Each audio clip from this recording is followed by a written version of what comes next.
उसका क्या हिसाब किताब है, साइंस का सिलेबस विथ वेटेज अगर बात करेंगे तो जो पूरा साइंस होता है बिहार बोर्ड का, उसका फुल मार्क्स होता है 100, उसका फुल मार्क्स 100 होता है।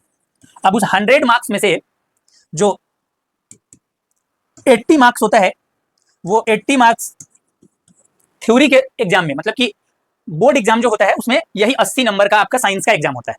बाकी 100 नंबर में से जो 20 नंबर आपका बच गया, 20 अंक, ये 20 अंक जो है प्रैक्टिकल का एग्जाम होता है, वो आप जिस स्कूल में पढ़ते हैं उसी स्कूल द्वारा लिया जाता है इस एग्जाम को, और ये नंबर आपको दिया जाता है। अब आगे बात करें कि ये 80-20 मिल करके टोटल 100 मार्क्स होते हैं। ये आपके बिहार बोर्ड के साइंस का वेटेज था। अब क्या है कि इसमें आगे बात करेंगे कि साइंस का 3 पार्ट होता है। आप देखेंगे पहला फिजिक्स, फिर केमिस्ट्री, फिर बायोलॉजी।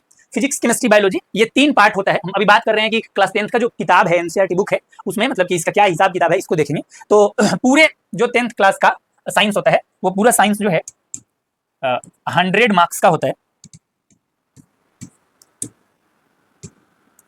100 मार्क्स का होता है, और इस 100 मार्क्स में से हम आपको बता दिए कि 20 मार्क्स तो प्रैक्टिकल चल जाते हैं, तो 80 मार्क्स का जो है वो 3 भाग में हमको पढ़ना होता है थ्योरी के तौर पे। तो थ्योरी के तौर पे जो 3 भाग में हम पढ़ते हैं, तो उसमें जो फिजिक्स होता है, ये फिजिक्स लगभग, ये कोई जरूरी है कि उतना ही आज के डेट में ना, मतलब कि ये साइंस या किसी भी सब्जेक्ट का जो है बिहार बोर्ड जो है वो डबल क्वेश्चन पूछता है, आधा आपको बनाना होता है। तो लगभग आज के डेट में अगर साइंस का बात करें तो वो पूरा 80 नंबर में से 160 नंबर का, 80 नंबर की जगह पे 160 मार्क्स का आपसे क्वेश्चन पूछता है, और वो 160 अंक जो है, उस 160 अंक को अगर हम 3 भाग में अगर बांटे तो उसका ये रेशियो आता है।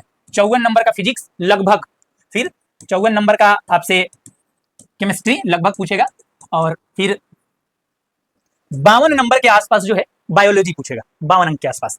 ये कोई जरूरी नहीं है कि यही 54-52 एकदम फिक्स हो, मतलब कि ये एक औसतन है कि इसी हिसाब से पूछता है फिजिक्स, केमिस्ट्री, बायोलॉजी में कि 54-52 पूरा मिलाएंगे तो 160 हो जाएगा। कभी इसको कम करेगा तो इसको बढ़ाएगा, इसको कम किया तो फिर इसको बढ़ा दिया, लेकिन रेशियो यही चलता है लगभग।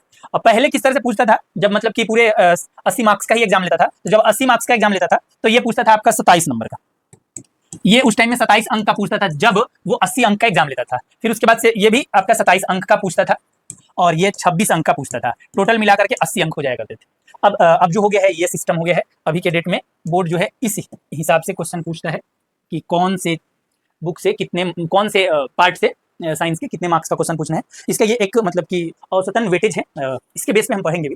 तो इसमें अभी हम मुख्य रूप से केमिस्ट्री स्टार्ट करेंगे।